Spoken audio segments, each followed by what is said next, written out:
வணக்கம் நேயர்களே, மதுவா மதுவிலக்கா நிகழ்ச்சிக்கு உங்களை வரவேற்கிறோம். 1967 அண்ணா திறந்து வச்சாரா மதுவிலக்கு? இல்ல அது மேல 1969 கலைஞர் திறந்து வச்சார். எவ்வளோப்பா எவ்வளோ சொல்லுங்க? மில்லி அது மில்லியை விட்டுது 100 மில்லி ஊத்தாங்க சொன்னா அந்த மில்லி ஊத்தா அவன் காலையில் பிடிச்சி பத்துக்கிறான். ஆனா சாராயப்பட்டது அப்படி இது. அப்போ நல்லா சாப்பாடு எடுத்தது, நல்லா அழகா ரொம்ப வேலைக்கு போகுது, நல்லா சுறுசுறுப்பாங்க. இப்ப வர மது விலைக்கு 6 ரூபாய் 50 பைசா விலைக்கு பாட்டில் அப்ப இருந்தது. இன்றோட மதிப்பு விலை எவ்வளோ? 90 ரூபாய் 95 ரூபாய் வயல் சாப்பை. அது எவன் கேட்கறது?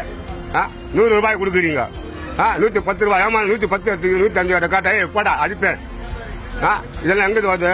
மெட்ராஸ் ஓப்பன் பண்ணுங்க, நம்ம வீட்டு பணத்தை கொடுத்துட்டு நான் அவங்கள்ட்ட திட்டு வாங்க தருகிற. அதுவும் நம்ம மேல தப்புக்குதாரு. நம்ம வழிக்கிறோம், கஷ்டப்படுறோம், எல்லாம் சாப்பிட்றோம். எதுக்காக சாப்பிட்றோம்? நம்ம உடம்பு வலி சும்மா போய் ஒரு 50 ரூபாய் 100 ரூபாய் குடிக்கிறது சாப்பிடலாம். தினந்தோறும் உடல் வலிக்காக குடிக்கிறேன் என்று சொல்லும் இந்த நபரோட வார்த்தைகள் கூட தினமும் குடிக்கிறதால தள்ளாடுறத பாக்குறோம். தமிழ்நாட்டுல முதன்முறையா தமிழகத்தோட குடிப்பழக்கம் பற்றி தந்தை டிவியோட பிரம்மாண்ட கருத்து கணிப்போட அடிப்படையில் நடைபெறும் அதிரடியான விவாத நிகழ்ச்சி. இன்னைக்கு நம்ம நிகழ்ச்சிக்கு சமூக ஆர்வலர் திரு பாடம் நாராயணன் மற்றும் இந்த கருத்து கணிப்பை சாத்தியமாக்கின அருண் கிருஷ்ணமூர்த்தியும் சிறப்பு விருந்தினர்களா வந்திருக்காங்க. வணக்கம். வணக்கம்.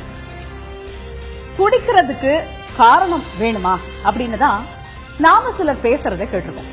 ஆனா இந்தந்த காரணங்களாலதான் குடிக்கிறாங்க அப்படின்னு குடிக்கிறவங்க குடிக்காதவங்க சொல்லி இருக்கிற கணிப்புகள் என்ன பார்க்கலாமா? குடிப்பதற்கான காரணங்கள் என்ன என்ற கருத்து கணிப்பு கேள்வியை நமது தந்தை தொலைக்காட்சி முன்வைத்த போது நமக்கு கிடைத்த பதில்கள்: புழக்கம் 27 விழுக்காடு, நண்பர்களின் அழுத்தம் 15 விழுக்காடு, சமூக காரணங்கள் 10 விழுக்காடு, தனிப்பட்ட காரணங்கள் 38 விழுக்காடு, மேற்குறிப்பிட்ட எல்லா காரணங்களுமே என்ற பதில் 10 விழுக்காடு.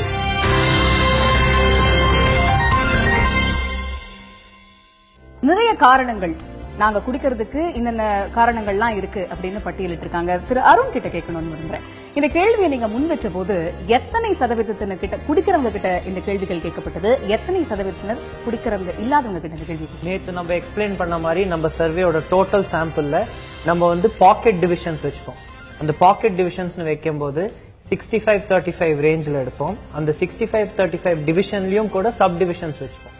அப்படி வச்சுதான் இந்த டேட்டாக்கு வந்தது. நீங்களே கொஞ்சம் போக எக்ஸ்பிளைன் பண்ணுவீங்க. இது ஓவரால் டேட்டா, இது எல்லாரிடம் கேட்டுப்பட்டது. அதுக்கப்புறமா குடித்தவர்கள் மட்டும் சொன்னது எவ்வளோ, குடிக்காதவர்கள் சொன்னது எவ்வளோன்ற இன்ஃபர்மேஷனும் நம்ம கொடுப்போம்.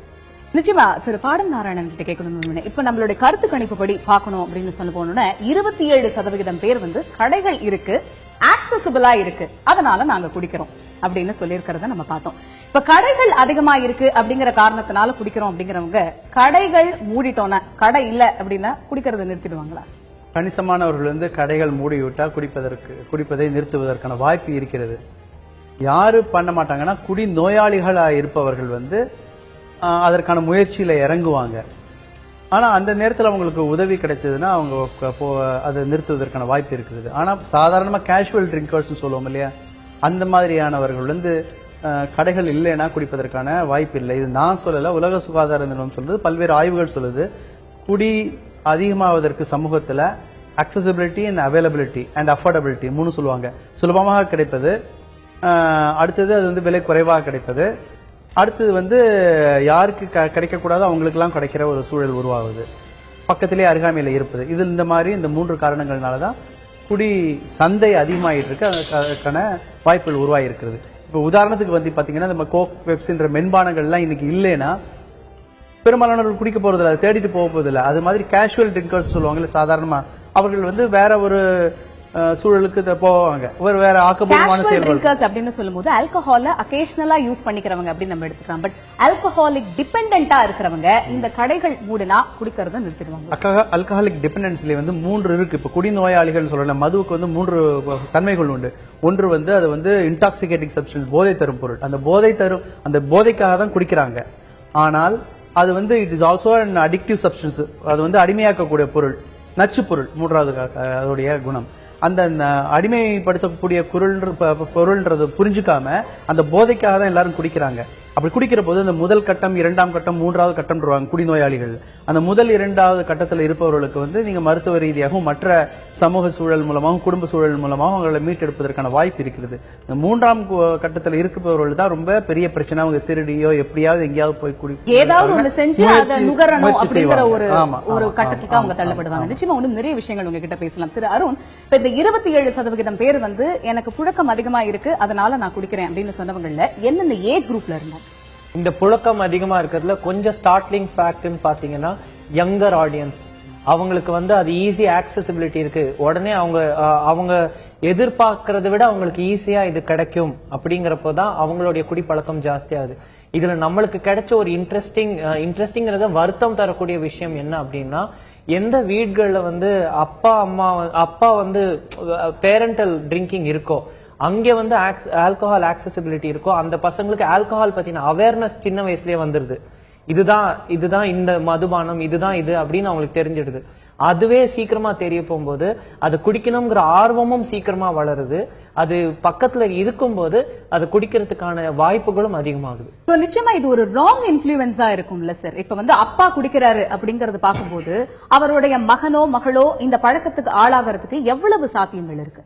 அப்பா குடும்பத்தில் உள்ளவர் அப்பாவோ இல்ல பெரியவங்களோ குடிக்கிற போது, குறிப்பா வந்து அப்பா குடிப்பதா இருந்தா இல்ல பெற்றோர் குடிப்பதா இருந்தா, அவர் குடிநோயாளியா இருந்தாருன்னா அப்போ அந்த மதுவை நுகரும் அவருடைய பையனும் வந்து குடிநோயாளியாவதற்கான வாய்ப்புகள், சாத்தியக்கூறுகள் அதிகமா இருக்கு என்று மருத்துவ ஆய்வுகள் கூறுகின்றது. அந்த மரபணு சார்ந்தது அது. இப்ப எப்படி குடும்பத்துல வந்து சர்க்கரை நோய் இருக்கோ அடுத்தவங்களும் சர்க்கரை நோய்க்கு அடுத்த தலைமுறைக்கு வர்றதுக்கு வாய்ப்பு இருக்கிற மாதிரி.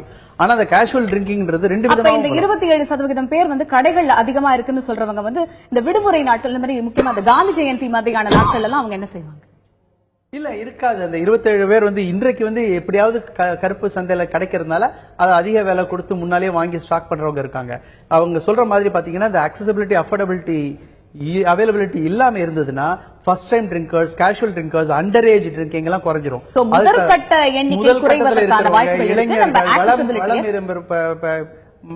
வளரும் அடலசன்ஸ் இவங்க எல்லாம் குடிப்பதற்கான வாய்ப்புகள் குறையும். அவங்க தான் வந்து ரொம்ப பாதிப்புக்கு ஆளாறவங்க, வல்னரபிள் ஏஜ் குரூப். அப்போ அவங்களை நம்ம பாதுகாத்துட்டோம்னா இந்த அவைலபிலிட்டி அண்ட் அக்சசிபிலிட்டி இல்லைன்னா எதிர்காலத்தில் இதற்கான ஒரு தீர்வு வருவதற்கான வாய்ப்பு இருக்கிறது. நிச்சயமாக முதற்கட்ட எண்ணிக்கையை குறைக்க வேண்டும் என்றால் புழக்கத்தை குறைக்க வேண்டும் என்கிற கருத்தை முன்வைக்கப்படுகிறது. மேலும் நிறைய விஷயங்கள் குறித்து விவாதிக்கலாம் ஒரு சிறிய இடைவேளைக்கு பிறகு.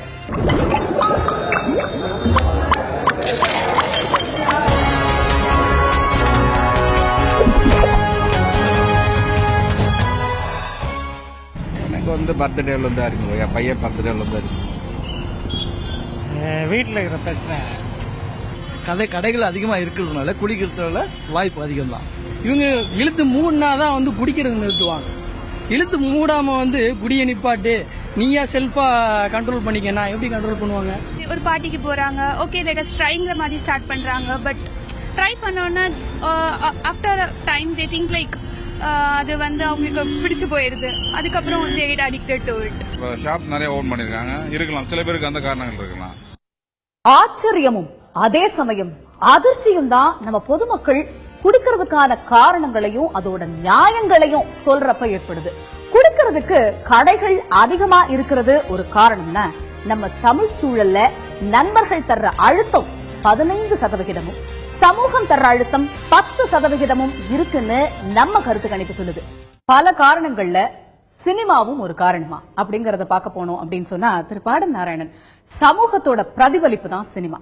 அதுல ஒரு மாற்று கருத்து இருக்க முடியாது. சில பேர் சொல்லுவாங்க எல்லாமே நம்ம அதுல இருந்து பார்த்து கத்துக்கிறோம், இங்க இல்லாததையா அங்க காமிக்கிறாங்க அப்படின்னு நிறைய பேர் சொல்றதை நம்ம பார்த்திருப்போம். அப்படி இருக்கும்போது அதுல இடம்பெற இந்த குடி காட்சிகள் எவ்வளவு பெரிய தாக்கத்தையும் பாதிப்பையும் ஏற்படுத்துது? அது வந்து கட்டாயம் மிகப்பெரிய தாக்கத்தை ஏற்படுத்தும் என்று நான் சொல்லவில்லை. கனடிய வந்து ஒரு மனோதத்துவ நிபுணர் ராபர்ட் பெண்டுராசா, டேவிட் பெண்டுராசா ஞாபகம், அவர் வந்து ஆய்வு செய்து சொல்லியிருக்காரு. அவர் என்ன சொல்றாருன்னா, அவர் கொடுக்கிற தியரி வந்து ஒருவர் வந்து அவர் வந்து ஹீரோவா நினைக்கிற இல்ல மனத்துல வந்து அதிகமா ஆசைப்படுற ஒருத்தர் வந்து எப்படி செயல்படுறாரோ அந்த செயல்பாட்டை காப்பி அடித்து அதே மாதிரி இருப்பதற்கு முயற்சி செய்து பின்பு அந்த பழக்கத்தில் ஆளாவதற்கான வாய்ப்புகள் இருக்கு என்று அந்த ஆய்வு சொல்லுகின்றது. அந்த ஆய்வுடைய பெயர் என்னன்னு தெரியல அந்த முடிவு. அதன்படி பார்த்தீர்கள் என்றால் இந்த சினிமா வந்து ஒரு பெரிய இன்ஃப்ளூயன்ஸ் தான். அவங்களுடைய ஹீரோவோ சூப்பர் ஸ்டாரோ இல்ல இந்த காமெடி நடிகரோ அவங்க வந்து சோகத்துக்கு குடிச்சாங்கன்னா இவங்களும் சோகமா இருக்கிற போது குடிக்கணும்ன்ற ஒரு காரணத்தை பயன்படுத்தி குடிப்பாங்க. அவங்க ஜாலியா இருக்கணும்னு நினைச்சாங்கன்னா அதை நினைச்சு குடிப்பாங்க. அவங்க காதல்ல ஜெயிச்சுட்டாங்கன்ற மாதிரி காமிச்சாங்கன்னா இவங்களும் அந்த காதல்ல ஜெயிப்பதை கொண்டாடுவதற்காக ஒரு மனநிலையை காரணமா உருவாக்கி கொண்டு குடிப்பதற்கான வாய்ப்புகளை உருவாக்கிப்பாங்க அப்படின்னு இந்த பெண்டுராஸ் சொல்றாரு. பெண்டுராஸோட தேரியை நீ எக்ஸ்டெண்ட் பண்ற போது அது சொல்லலாம். ஒண்ணு இன்னொன்னு பாருங்க, சினிமா நடிகர்களோ சினிமால இருக்கிற இந்த மாதிரி பிரபலங்கள் இல்ல சினிமா மட்டும் இல்லாது ஸ்போர்ட்ஸ்ல இருக்கிறவங்க கூட பாத்தீங்கன்னா அண்டர்வேர் விற்கிறதுல இருந்து நகை விற்கிற வரையும் அவங்களதான் விளம்பரத்துக்கு பயன்படுத்துறோம். அதுல இருந்து அவங்களோட இன்ஃபுளுன்ஸ் மார்க்கெட்டுக்கு இருக்குன்னு தெரியுது. அதுவும் இந்த 21 வயசுக்கு இருக்கிற அடலசன்ஸ் வந்து யாரையாவது ஒரு ஹீரோவா நினைப்பாங்க. அது சூப்பர், அது கிரிக்கெட் பிளேயரா இருக்கலாம் இல்ல ஃபுட்பால் பிளேயரா இருக்கலாம், இந்த மாதிரியா இருக்கலாம். அவர்கள் வந்து என்ன செய்யறாங்களோ அதை காப்பி எடுத்து முயற்சி செய்து அவர்கள் வந்து மீள முடியாத ஒரு பழக்கத்திற்குள்ள ஆளாவதற்கான வாய்ப்புகள் இருக்கிறது. எல்லா பிரபலங்களுக்கும் இந்த புரிதலை ஏற்படுத்தணும்னா அவங்க வந்து சமூக பொறுப்புணர்வோடு அவங்க வந்து நடிப்பதற்கோ இல்ல நடந்து கொள்வதற்கான வாய்ப்பு இருக்கிறது. அதனாலதான் பாத்தீங்கன்னா விஜய் மல்லையா போன்ற சாராய வியாபாரிகள் கூட கிரிக்கெட் ஸ்டாரை வச்சுதான் அவங்க வந்து மறைமுகமாக அந்த புகையிலையா இருந்தாலும் மதுவா இருந்தாலும் மார்க்கெட் பண்றதுக்கு முயற்சி செய்யறாங்க. பொறுப்புணர்ச்சியோட இருக்க வேண்டும் அப்படிங்கிற ஒரு கருத்தை நான் புரிஞ்சுக்கிறேன். இப்ப நம்ம வந்து நிறைய காரணங்கள் இவங்க சொன்னாங்க, வீட்டுல பிரச்சனை அதனால குடிக்கிறேன், இல்ல நீங்க வந்து குடிக்க கூடாதுன்னு சொல்றீங்க, கடையை திறந்து வச்சிருக்கீங்க, அப்புறம் எப்படி நிறுத்த முடியும், அந்த மாதிரி சொன்னாலும் நண்பர்கள் தர்ற அழுத்தம் அப்படின்னு பார்க்கும்போது அது மட்டும் குடிக்கிறதா 15% பேர் சொல்லிருக்காங்க. நண்பர்கள் தர்ற அழுத்தம் அப்படின்னு சொல்லும்போது இப்படி சொன்னவங்க யாரா இருப்பாங்க, அவங்க எப்படி ஈஸியா வந்து இன்ஃப்ளூயன்ஸ் ஆகிறதுக்கான வாய்ப்புகள் இருக்கு? இந்த ஆய்வு வந்து 15 விழுக்காடுன்னு சொன்னாலும் ஃபர்ஸ்ட் இனிஷியல் ட்ரிங்கிங் இருக்குல்ல, முதல்ல குடிக்க ஆரம்பிக்கிறது 14 வயசு 15 வயசு 12 வயசுல இருந்து 21 வயசு வரைக்கும் அந்த இனிஷியேஷன், அப்புறம் அடிக்கடி குடிப்பதற்கான வாய்ப்புகள் வந்து இந்த பீர் பிரஷர் நண்பருடைய சூழல்ல தான் அதிகமா இருக்கும். அதனால 15 விழுக்காடு அதிகமா இருப்பதற்கான வாய்ப்புகள் இருக்கின்றது என்னுடைய ஒரு கருத்து. உலகம் முழுவதும் அப்படித்தான் இந்த பீர் பிரஷர் ரொம்ப முக்கியம். அந்த வயசுல வந்து மற்றவர்கள் எப்படி நடந்துக்கிறாங்களோ, நம்மளுடைய பீர் மற்றவர்கள் நம்ம சக நண்பர்கள் எப்படி நடந்துக்கிறாங்களோ அதை அதுல செய்யணும்னு நினைப்பாங்க. அப்பதான் அந்த சொசைட்டிக்குள்ள இருக்க முடியும், அந்த குழுக்குள்ள இருக்க முடியும். இல்லைன்னா நம்மள வெளியில தள்ளிடுவாங்க, ஆண்மை இல்லாதவன் நினைப்பாங்க, ஆம்பளையே இல்ல நினைப்பாங்க. அந்த மாதிரி எல்லாம் கேட்பாங்க, நீ குடிக்க வரல, நீ ஆம்பளை இல்லையாடா அப்படின்னு சொல்லுவாங்க. அந்த மாதிரியான அந்த பிரஷர்னாலதான் முதல்ல வந்து குடிக்க ஆரம்பிக்கிறாங்க. அப்புறம் அது குடிப்ப என்ஜாய் பண்ணி அந்த இன்டாக்சிகேஷன், இந்த போதையை வந்து அவங்க பிடிக்க ஆரம்பிக்கிற போது கொஞ்சம் கொஞ்சமா அந்த போதைக்காக தேட ஆரம்பித்து அவர்கள் அதற்கு மாட்டிக்கொள்வதற்கான வாய்ப்பு அதிகமா இருக்கிறது. இந்த பியர் பிரஷர்னாலதான் நான் குடிக்கிறேன் அப்படின்னு சொல்ற அந்த அவங்களுடைய ஏஜ் என்னென்ன வயசுக்காரங்க இதுக்கான ஆன்சர் பண்ணாங்க? ஏஜ் வந்து நீங்க பாத்தீங்கன்னா as rightly mentioned first time drinkers ஒரு 20 ல இருந்து 26 அதுக்குள்ள. அதுல ஒரு இன்ட்ரெஸ்டிங் டேட்டா நம்மளுக்கு கிடைச்சது என்னன்னா, ரூரல் செமி அர்பன்ல இருந்து அர்பன் பாக்கெட்ஸ்குள்ள வரவங்க, அவங்க வரும்போது அர்பன் அக்செப்டன்ஸ், அதாவது நகர்ப்புறத்துல என்னை ஏற்றுக்கொள்வதற்கு என்னுடைய ஆடை அலங்காரத்துல இருந்து நான் எல்லாம் மாற்றம் கொள்ளும்போது என்னுடைய வாழ்க்கை முறையும் நான் மாத்திக்கிற போது அதுல குடிப்பழக்கம்ங்கிறது சோசியல் ட்ரிங்கிங்கிற அந்த ஒரு ஃபேன்சி டேர்ம் போட்டு என்ன வந்து அதுக்குள்ள இழுக்கிறாங்கிறது நிறைய பேர் நம்ம கிட்ட சொன்னது. நீங்க ஊருக்கு போனா குடிப்பீங்களா அப்படின்னு கேட்டபோது எங்க ஊர்ல நான் குடிக்க முடியாது, ஆனா இங்க நான் குடிக்கணும் அப்படின்னு சொன்ன இன்ஸ்டன்சஸ் உண்டு. சோஷியல் ட்ரிங்கிங், பிசினஸ் பார்ட்டிஸா இருக்கட்டும், இந்த மாதிரியான விஷயங்கள்ல சோஷியல் ட்ரிங்கிங்ற பேர்ல ஐ ஹேவ் டு ட்ரிங்க்ங்கிற கம்பல்ஷன் சில பேருக்கு இருக்கு. சோ பியர் பிரஷர்னால தான் நான் குடிக்கிறேங்கறத 15% பேர் அதுக்கான பட்டியலிட்டு இருக்க காரணங்கள் இதுவரை. அண்ட் அவர் சொன்ன மாதிரி பியர் பிரஷர் ஏன் இன்னும் இல்ல, நம்ம இதுக்கு பியர் பிரஷர்ங்கிறத நம்ம அப்படியே லிட்டரலா நம்ம யூஸ் பண்ணினோம். எப்படின்னா கட்டாயத்தினால், தன்னுடைய நெருக்கமான ஒரு வட்டத்தில் இருக்கக்கூடிய கட்டாயத்தினால் குடிப்பவர்கள் யார் அப்படிங்கறதுனால தான் அது இந்த டேட்டா.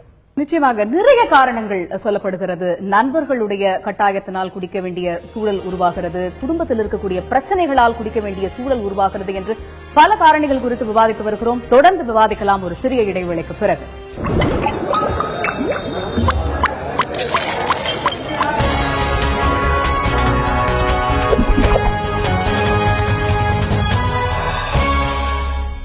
எம்ஜிஆர் அவர்கள் வந்து திரையில வந்து மது குடிக்காம சிகரெட்டு புகைக்கு பழக்கம் இல்லாம வெத்தலைபாக்கு எல்லாம் போடாம நடிச்சாரே ஒழிய அவர் அன்னைக்கு வந்து அது அக்கறையா பார்க்கப்பட்டுச்சு. நாம ஒரு மதிப்புமிக்க கலைஞரா இருக்கிறோம், நம்மள நிறைய பேர் பின்பற்றுறாங்க, ஒரு முன்மாதிரியா எடுத்துக்கிறாங்க. நாம மது வருந்துனா நாம புகைச்சா அதை வருங்கால தலைமுறை இதை பின்பற்றும் நினைச்சு செஞ்சதான் நினைச்சோம். ஆனா அவர் அதிகாரத்துக்கு வந்தபோது திறந்து விட்டார். கலைஞரை தொடங்கினாரு, அது அப்புறம் இடையில மூடினாங்க. இவர் வந்து மறுபடியும் தொடங்கினாரு, அவர் தொடர்ந்துட்டார். அவருக்கு அந்த அரசுக்கு இந்த அரசுக்கு இருக்கிற வித்தியாசம், திமுக அந்த கடையில் இருக்கிற கடையை அந்த கட்சிக்காரங்களுக்கு ஏலம் விட்டது. அது குடிக்கிற வசதி, அந்த குடிக்கிற பார் வசதியை வந்து அந்த கட்சிக்காரங்களே நடத்தலாம்னு கட்சிக்காரங்க நிறைய சம்பாதிச்சாங்க. இவங்க வந்தாங்க, இந்த அம்மா என்ன நினைச்சாங்கன்னா இதே கட்சிக்கார தனி மனுஷனை சம்பாதிக்க நம்ம அரசாங்கத்துக்கு அந்த வருமானம் வரட்டும்ட்டு தனி மனிதர்கள் கையில போற வருமானத்தை அரசு எடுத்துக்கிட்டு இவங்க அரசு கடையா மாத்திட்டாங்க 2 பேரும். இப்ப இதுல நீங்க பாத்தீங்கன்னா எது செஞ்சாலும் ஜெயலலிதா அம்மையார் வந்து கலைஞருக்கு எதிராக பேசுவாங்க, செய்வாங்க. அதிமுக எது செஞ்சாலும் கலைஞர் திமுக அதை ஏற்று பேசும். ஆனா நீங்க பாருங்க, இவங்க திமுக ஆட்சிக்கு வந்தாலும் இருந்து சரக்கு எடுத்துக்குவாங்க, இவங்க ஆட்சிக்கு வந்தாலும் அவங்க சாராயாலையில இருந்து சரக்கு எடுத்துக்குவாங்க. இப்ப 2 பேரையும் எப்படி பாக்குறது?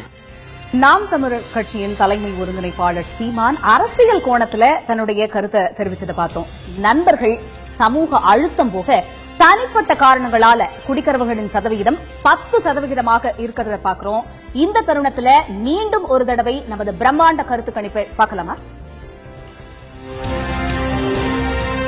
குடிப்பதற்கான காரணங்கள் என்ன என்ற கருத்து கணிப்பு கேள்வியை நமது தந்தை தொலைக்காட்சி முன்வைத்த போது நமக்கு கிடைத்த பதில்கள்: புழக்கம் 27 விழுக்காடு, நண்பர்களின் அழுத்தம் 15 விழுக்காடு, சமூக காரணங்கள் 10 விழுக்காடு, தனிப்பட்ட காரணங்கள் 38 விழுக்காடு, மேற்குறிப்பிட்ட எல்லா காரணங்களுமே என்ற பதில் 10 விழுக்காடு.